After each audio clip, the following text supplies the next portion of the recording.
Well, thank you so much for being able to join us today. So, um, tell me about where the organization is now in the midst of the COVID crisis. I mean, you obviously have a major role to play and have for years in terms of uh, being a voice of the downtown business community and really also dealing with a lot of downtown activities which draw people downtown, including Solstice. I mean, you're not in charge of Solstice, but it's one of the downtown activities. Fiesta would have been going on right now if we weren't in the middle of this crisis. But what is your take on where we are right now and things that you're having to do to try and make sure that we survive downtown? Should I start with that, or Bob, do you want to start? Go ahead, Robin. I'll join in. Great. Well, there's obviously so much going on. I started on May 11th, and only 2 weeks later, State Street opened up as a promenade and has been a bit of a roller coaster of activity happening over the past few weeks to months. So a lot is happening, and what I've been doing along with the other staff at the downtown Santa Barbara office is really helping businesses to troubleshoot this situation as it is now. Hal, I'm not sure. Are we still going? You're frozen a little bit. Looks like we're okay, but so yeah, we're right in the middle of that. But during this time, we have kind of created a transition in terms of services that the organization has are planning for this year. So in the past, we have been, as an organization, focused on clean, safe, and maintenance related activities for the downtown organization, along with some other things. But this year marks a transition as of the 1st of July that we are really moving more towards marketing, promotions, activations, and supporting business resiliency and strategy. So some of the things that we're working on is really planning out what that's going to look like, as well as some of the activations, what is possible right now in COVID times. We actually just took in today, so just a couple hours ago, we took in 8 pallets of PPE that was donated from the state of California through the Economic Development Collaborative that we will be distributing in collaboration with the South Coast Chamber and Hispanic Chamber to the entire region. So they're in my office. My neck's a little sore because we just brought those all in with a bunch and of. Tell us exactly what those are. I mean, what's that? When you say an acronym like that, what exactly does that mean? What is it you got? We got what has been referred to now as PPE, personal protection equipment. So masks and sanitizer and face shields for businesses to have a free 30-day supply throughout all of Santa Barbara. So tomorrow, starting between 12 to 3 and Friday and all of next week and until it's gone, we will be staffing a pickup center right outside of our office at 27 East De La Guerra. So that's a major focus for us to make sure that our business community stays safe while also promoting the businesses and highlighting them in our district. Wow, that's a terrific service. Lots of stuff going on. And then how many altogether did you get? We got 8 pallets or 8,000 pounds. Wow. Yeah. Fantastic. I didn't even know where you would store them over there. They are all over our entire office, everywhere. We can hardly walk, but hopefully they will get rid of them starting tomorrow. So everybody on this call, please come down to our office and you can pick up enough supply for up to 20 employees at your business. So essentially 30 masks times each employee you have, up to 20. Wow, that's a great service and a lot of activity. It is. So obviously, one of the services that you provide is the cleaning on State Street, which is always problematic in the best of times. But what has happened now in the worst of times to try and deal with all of that? Well, that was actually what I was referring to as the transition. We, as an organization, are no longer responsible for that aspect of the cleaning. The city and the Public Works Department has taken on 3 contracts that manage all of those things. So cleaning, sweeping, the planters, things of that nature, keeping things up and looking good. That is actually something we have done for the past, I don't even know how long, but quite some time. Bob, what would you say is the amount of time we've been managing that contract? Well, the downtown organization's been in effect for about, I think, 56 years. And I think we've had the plaza. I know we recently said goodbye to some of the workers that we had who had been working on that plaza maintenance detail for, what was it, 36 years, 31, 26. So at least 36 years, I think Jorge came on right at the beginning. So yeah, just to summarize what Robin said, Hal, the DO, downtown Santa Barbara, basically this year, working with the city, particularly Rob Dayton, Paul Casey, we decided we would transition from being the downtown plaza maintenance overseers to basically focusing our efforts on promotion and marketing. And I think it's a big change. People are used to seeing the downtown plaza guys out there cleaning, and it's been a task for us to let everybody know that that's not our primary job. But I think it's a really good thing, because there is a lot of work, daily work, in maintaining State Street. And of course, you get more complaints than you do compliments. But this group of guys that we had worked their tails off, and I think now we can focus more on the promotions and the marketing. And in particular, I think we're focusing on business retention and bringing locals downtown. And that's been sort of a joint, I guess, working with the city to really help define what we can do best as an organization moving forward, because we've got over 1,200 members, pretty much laser focused in a 20 block area downtown. We are still managing the flag installation. So we are working with different nonprofits who would like to have their flags put up throughout the downtown area. Usually each week we do change those out, and the city is managing the installation, but we are managing the logistics with the different nonprofit organizations. So if anyone wants a flag up, we are still the organization to reach out to. Contact you, Robin, then, if they want a flag. Yes, me or my colleague, Eric Kruger.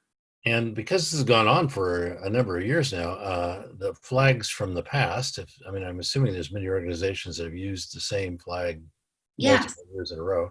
Who stores all of that? Do you keep that stored? Really good question. They're stored at the Flag Factory in Carpinteria, which has been the installation and production company that does that. So someone will create a design for a flag. They will print them out on fabric and then create all of the flags. And then they will, either that company or another company that's designated will put them up, and then they will store them at their facility until it's the next time to go up. That's terrific. I actually had a flag made 25 years ago, which I still run up the flagpole in front of my house. Get your money's worth, Al. But it's a really great program that we're excited to continue. I'm so glad it's been so successful and continued. Now, back on the street cleaning question, then, now if somebody had a problem, who do they call? Do they call the city transportation department, the downtown parking program? Who do they call? We are actually putting together a new postcard to give out to every business that is updating all of the numbers, but they would call the transportation department, yes, and they will kind of triage it out to wherever it should be. But they can reach out to Victor Garza or any of his designees that will support with the program. Yeah. That's great. Well, if you give us information, we'll post it as well. Of course, absolutely. It'll always be available on the website for Santa Barbara Leadership Team.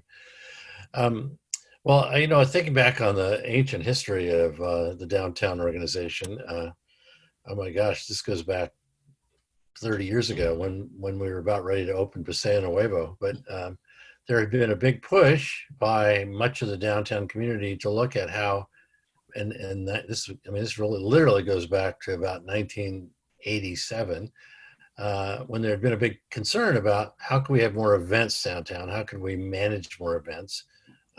This was literally in about the 10th year, or maybe even less, of Solstice operating, that could draw people downtown. And one of the most amazing things that happened at the time was, this originated in a series of conversations with the city, that the executive director of the downtown organization and the entire board of the DO resigned.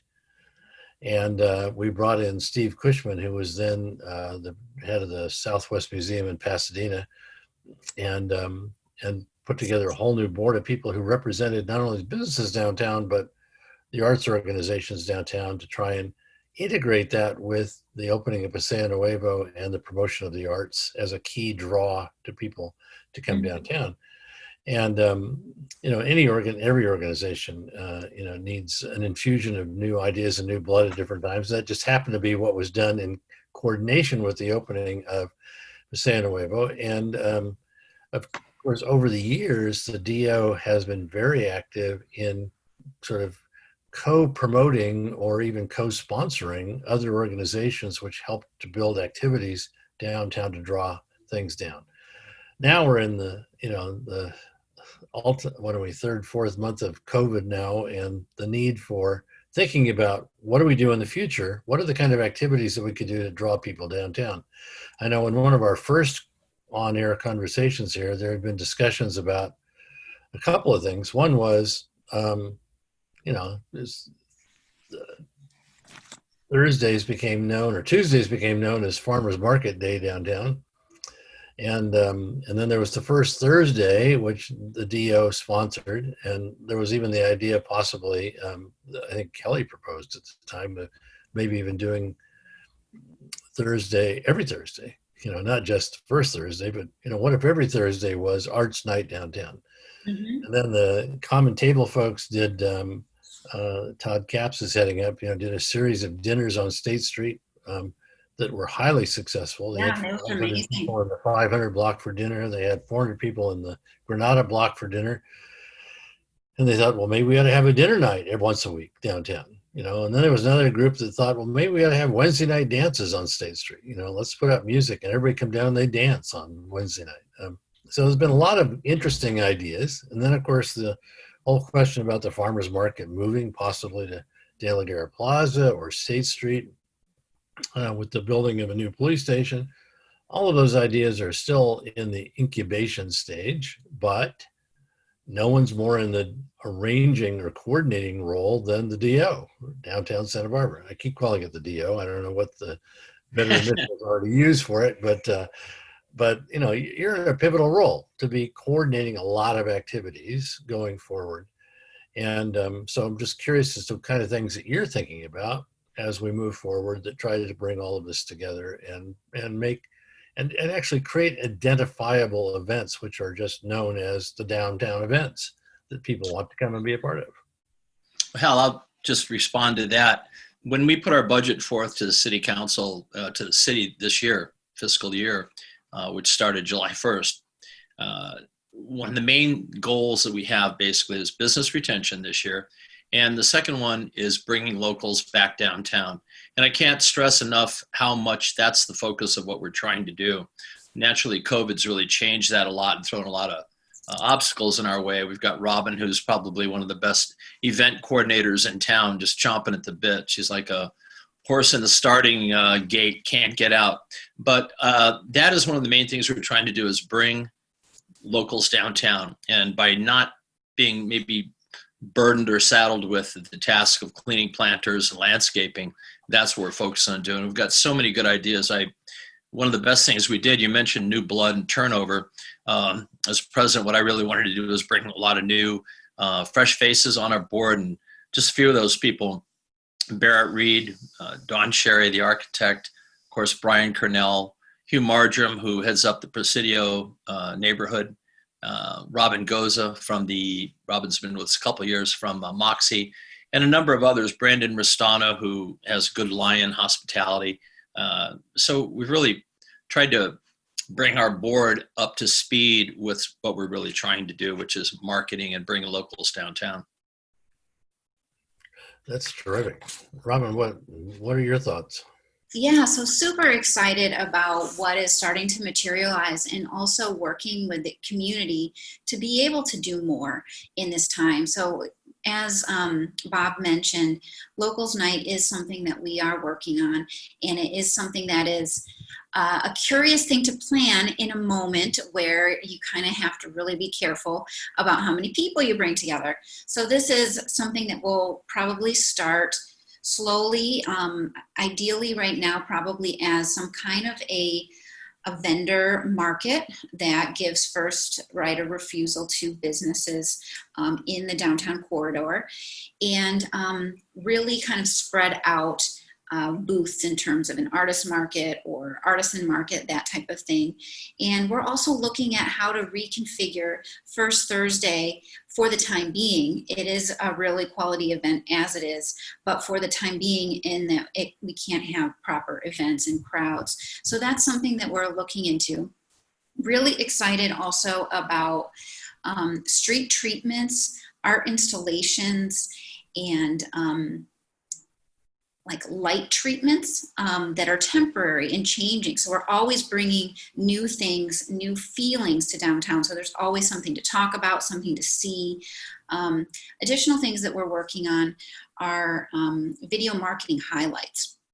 So we are picking different aspects of downtown and kind of going through, the nooks and crannies that you can find, and also highlighting businesses. And we'll be showcasing those in our social media, on our e-newsletters, and also those businesses that are featured can also extra distribute them, and we'll be sharing those with our partners. So those are some of the things, and I can just, if you don't mind, I'll share just a couple images of some of the street treatments that I think would be just a good feel to just show what I'm thinking about. Let me make sure I give you the ability to do that. And if that's too difficult, no problem. I can just kind of explain a little bit more. Okay, well, I'm also giving you a kind of a co-host role here. So okay, watch out. Okay. To put something on the screen. All right, let's see if that works. Okay, is this coming up? Yeah, yes. I see it. Okay, great. So as we kind of explore the possibility of keeping State Street open, and even in the short run, in this moment in time where we have access to this promenade feel, I'd like to create a number of chalk art installations. And then as we continue to explore more of an interim status of what that might look like, these are just some images of what different cities do with temporary art treatments. Some are more permanent than others. This is kind of an intersection look, but it just creates a lot of feeling and energy in a street, and it can be ever changing depending on what you want to highlight and things like that. So this is another aspect done by City Repair in an intersection. So there's interesting, this one didn't come out very well, but this is a light installation that could be either on the ground or on a wall. And I really like the idea of having some additional pop-up temporary, more or less parks or living room kind of concept in the middle of the street as a temporary space, or more permanent depending on where we go with it. So these are just a couple of different looks that just represent what my brain is going towards. Of course, this would be a community oriented thing, and those are just what I wanted to share at the moment. Wow. Very creative. I know there was a lot of discussion about the possibilities of what might go into the State Street underpass when the city was doing a look at the future of State Street. And then of course all the folks at the Arts Collaborative down in Garden and Ortega Street. So are you working with them at all on how Not yet, but I certainly would love to. I think those are all things that we'll be talking about in terms of what, we can do either on a monthly basis to potentially change over different installations, either on businesses and windows or under the underpass. That's just outside of our district, so it would need to be a collaboration. Our district ends at Gutierrez, actually is considered the area that the downtown organization has kind of a membership based. Our space is, or our district specifically, is from Gutierrez to Sola, and from Anacapa to Chapala. So it's one street over from State Street, either way. Hal, Robin brought up the underpass, and we are really, even though it's not necessarily in our immediate district, we do take an interest and try to help out in other areas, and we're really supportive of the city's plan to, COVID's done a lot of things, and one of the comments we hear when we're in our meetings is, boy, it's really hard to walk under the underpass right now and maintain safe distancing. So as much as COVID has sort of enlivened State Street, and I'm really curious to hear from your viewers or your folks on this, how they see that as helping or hurting. But as far as the underpass, we're really supportive of Rob Dayton and others have been working on a plan, which I think they're going to implement within a year or two, I'm not sure, of widening that sidewalk or putting some K-rails down and making it such that there's more pedestrian flow there, and certainly more room for bicycles. That's one of the most dangerous places to ride a bike, and it's not a real pleasant place to walk. So I think that's one of the first things that has to happen down there, and I think it's underway, that the idea of making that more of a conduit, more of a safe, more of a friendly conduit from the beach area to downtown. I've been a big proponent of our sort of creating identifiable districts in the downtown area. Mm-hmm. As opposed I think that's a great idea, Hal, and I know you've been a proponent of that, and I'd love to work with you and others to make that more of a highlight in each of the different blocks, because it makes a really big difference to have that identification, and it's a great way to co-brand market an area for sure. And in some respects, although we sort of said this before COVID, but we talked about the idea of creating sort of a central core around De La Guerra and State Street is the promenade district, and then all of a sudden State Street becomes a promenade. So how has the business community reacted to the promenade on State Street? I mean, has it been positive all the way around, or are there other things that we need to look at that would make sure that it works better? Yeah, we have gotten a lot of feedback on that. As they come and talk about it. Bob, do you want to start and I can add, or do you want me to start? No, go ahead, Robin. I'll add into that. Okay, great. So I think that I could say with confidence that we have had about 95% positive that I've received from different downtown businesses, or my colleagues have received via outreach. There has been some challenges and some things that need to be addressed. There's been a lot of, as you can imagine, with so much change so quickly, a lot of troubleshooting in terms of like the various guidelines businesses are dealing with, how much space that they can use in the street or sidewalk, things like that. But in general, the fact that they're able to use the street or sidewalk and that the promenade, the community seems to really like it, and businesses seem to mostly like it, but it's so early and people are still learning how to make it make sense for their business. But we have received feedback that, in some cases, particularly restaurants are actually doing better in some cases than they have during normal conditions. So that's really great to hear. It has affected some areas that are either right off of State Street or beyond State Street one way or another, they're not having the same foot traffic patterns as there's been. Of course, we are in COVID time, so, how they would be compared to normal times, it's hard to exactly say. But we are kind of working with the different businesses to respond, to kind of be nimble to explore what is possible and, really change things as needed. We worked with a couple of different blocks were interested in having additional street closures, and we explored how to do that, meaning the 400 block wanted to have a full street closure. It was not deemed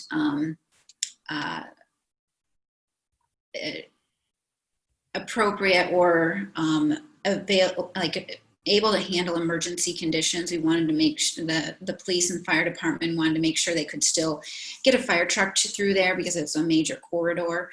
And instead, the city agreed to utilize half the space. And so now there's 2 lanes of traffic, used to be 4 there, and allow for businesses to come out. So we are in a major transition. It is going pretty well. We've gotten actually quite a lot of interest and feedback from other cities and communities in the region and beyond as to how we did it and what we're doing. So Bob, do you want to add a little bit to that or share any feedback you've received? Well, I've been, let's see, many of the folks on this call have been involved in the, developing projects and such. And I know there's been a lot of controversy and a lot of difficulty. Santa Barbara's been kind of historically known as a really difficult place to get some new ideas on track with our historical reference and such. And I understand that. And I have to say that when COVID hit and the city heard, right away, a few of us heard that a couple other towns, not even coastal towns, I think we were one of the first to do this. The city reacted very, very, very quickly, very open-ended, like whatever we can do to help keep the businesses going. I was a bit shocked when I heard words coming out of some of our politicians and leaders that, yes, we can do that. Yes, we can do that. How can we help? And it's been an incredible shot in the arm for so many businesses, not just restaurants, bars, but I'd say it's been for a lot of people and a lot of locals. I don't get a lot of traffic on West Ortega where I'm at, but I see so many people riding their bikes going to State Street, so many families. And it's just been, Hal, I'm curious what you think. You were the father of, moving the mall and getting downtown going. And you've had such an influence. What do you think of the State Street promenade? I'm going to turn the tables on you here. I was going to just ask you, what does the community think about keeping it permanent? I mean, what does the business community think about keeping it permanent? I mean, frankly, we were proposing at the time of Paseo Nuevo's opening that we make it permanent. We had actually closed State Street for a few weeks while we were putting in underground, utilities and other things to open Paseo Nuevo. And I remember Sheila Lodge and I walking downtown and going, we've been talking about this for 15 years. And that was 30 years ago. We were talking about it for 15 years going, how can we do this permanently? We think that this is the future of downtowns. This is because we were talking about the fact that what were the most successful new businesses in America at the time Paseo Nuevo opened? And they were shopping centers. Faneuil Hall and Quincy Market in Boston was a classic. The Horton Plaza in San Diego, a classic. Nobody drives down the middle of Horton Plaza. Nobody drives down the middle of Quincy Market. Nobody frankly drives down the middle of Main Street in Disneyland. They all go there and they walk it because it's an exciting place to be. And we don't necessarily want to be Disneyland, but we want the things that work in Disneyland, and that attracts a lot of people because in the pedestrian environment, there's a sense of meeting and greeting on the street that you don't have when people are in a car. There's a sense of understanding and talking about what's in the store window that you don't see when you're driving by. There's a sense of fresh air and the smell of flowers and the beautiful jacarandas in bloom that are in this picture behind me that you rarely get to see unless you're driving a convertible.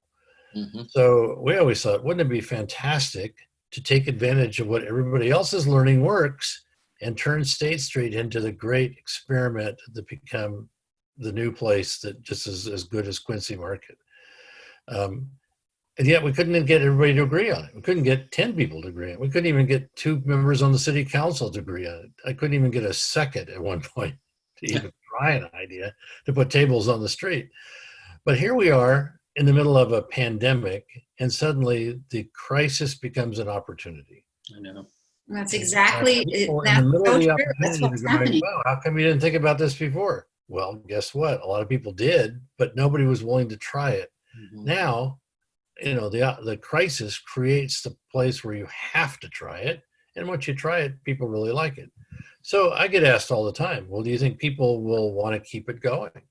I said, well, when I talk to restaurateurs, Hmm. and when we're done here, I'm going downtown to have dinner and one of those restaurants, and everybody loves it.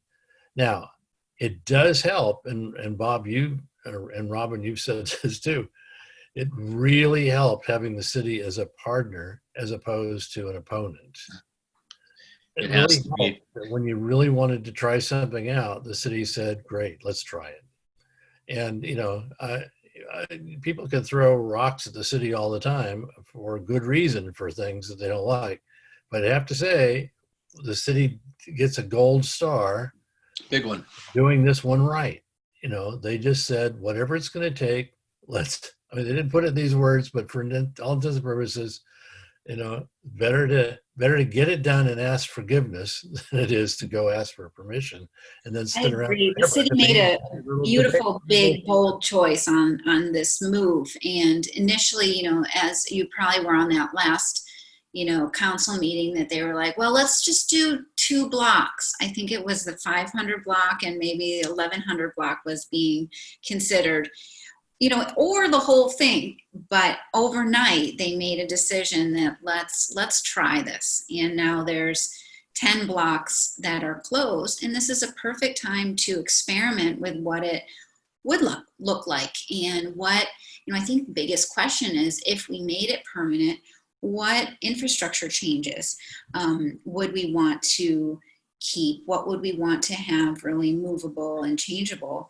And I think it brings up a good point that one of our attendees here has brought up, that there is AIA is having an architectural charrette here that is bringing together people to explore different designs of what downtown could look like.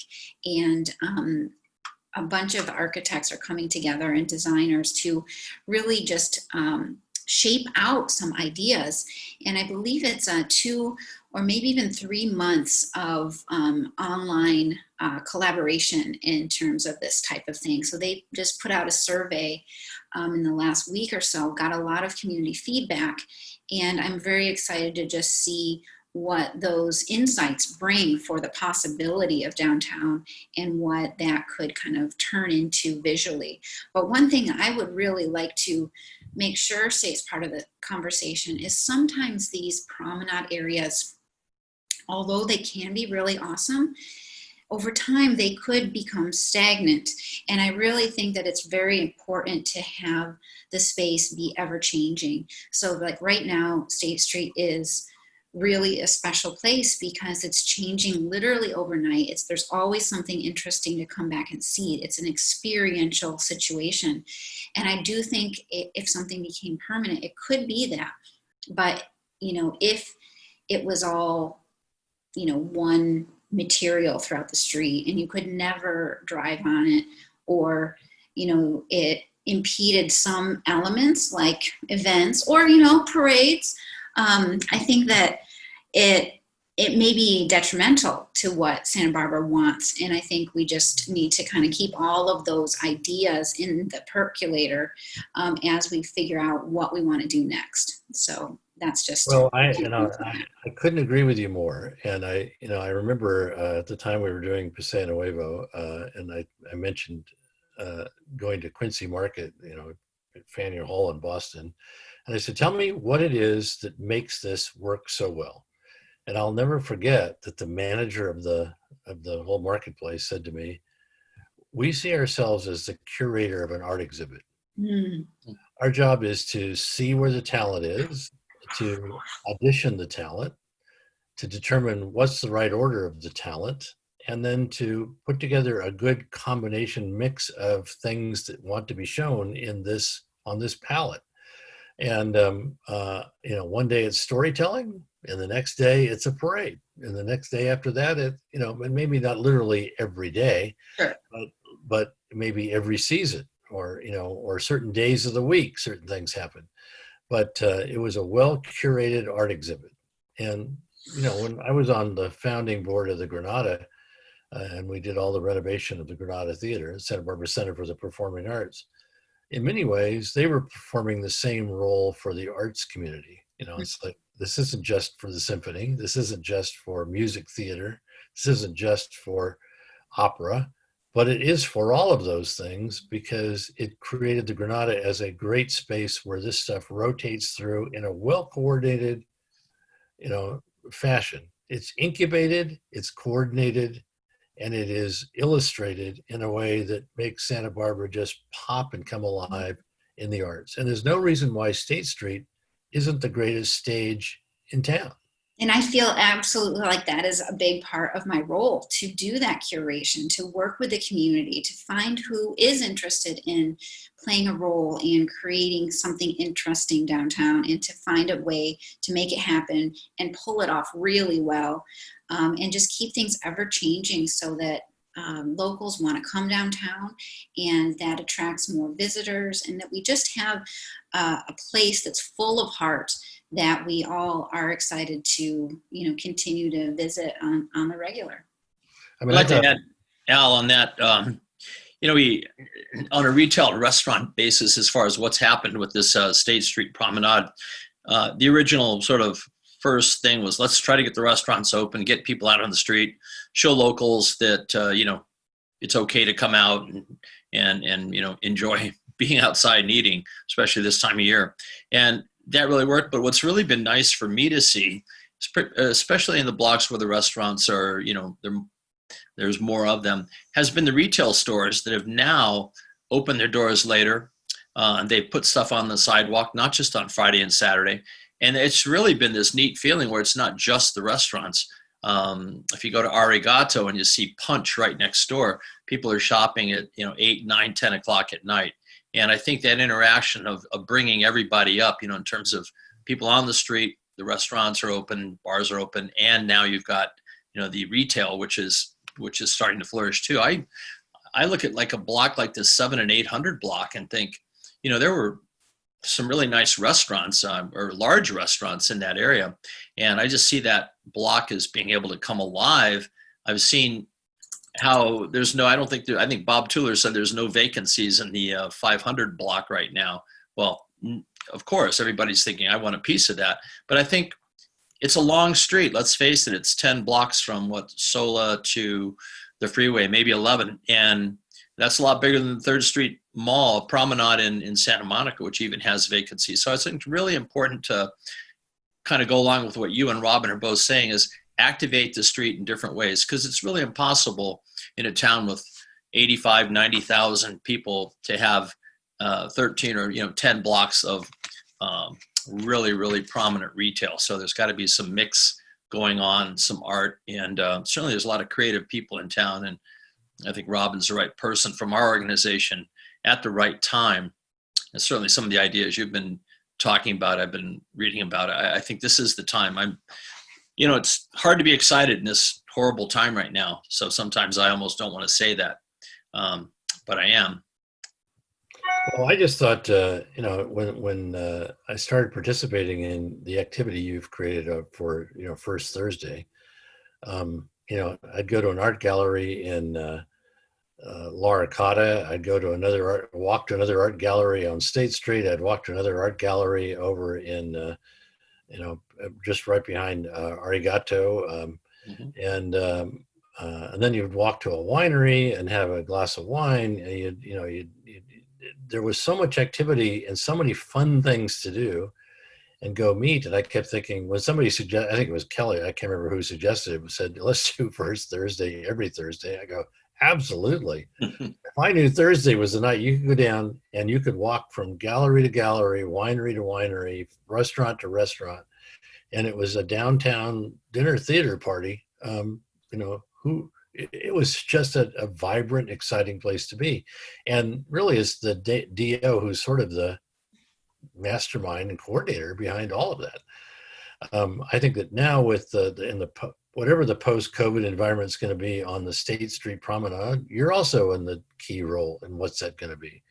How you coordinate with the arts community, and what goes on between the museum's opening and the library plaza and the Granada Plaza, which is about to go in, with the common table folks who are doing these dinners. You're in a prime role to be the coordinator to pull that together. And then, what goes on in the new Paseo Nuevo. It's Paseo Nuevo. It is the new Paseo, and it's the new Paseo again. So this is a perfect opportunity to put that together, because frankly, Paseo Nuevo was a coordinated public-private partnership to put that together. It wasn't just a shopping center coming into the middle of town. It was the city that put it together. It was the city's land it sits on. All of these are public-private ideas that now can be once again revitalized and revisioned and reinstituted and re-promoted to make Santa Barbara one of the most exciting cities in California. It really is an exciting time, and it's can't wait to be able to work with everybody to be able to really reinvent downtown Santa Barbara and enliven all of these ideas that have been, around for quite some time. And Hal, I commend you for so much time and energy you have put into our downtown. So many things have had your touch points on it, and I'm just honored to be here with you and just thankful for, you bringing all of these local leaders and community members together in these difficult times, week after week on these calls and talking about really important issues that matter, and getting community feedback. So that's a really big deal. Thank you. I just like to walk the street and talk to people. Yeah, good times, right? The ideas float up from everybody. I mean, everybody you talk to block by block is 1,000 blooming plants. It's just, Hal, I'm surprised you even made it to 3 different venues at First Thursday. I'm sure about every half block you got stopped. So, well, let me ask you. I know we're just about out of time, and you have to go to the next call. But thank you for bringing up the AIA's charrette. I think that's a very exciting partnership between the property owners, the business owners, the arts venues, the restaurateurs. The city is a key player in this, especially because they provide the infrastructure that helps make it all possible. The other key business leaders in the sort of revitalized Chamber of Commerce, the key players in Paseo Nuevo, which is a central component of downtown. All of these are going to have to be in this conversation moving forward.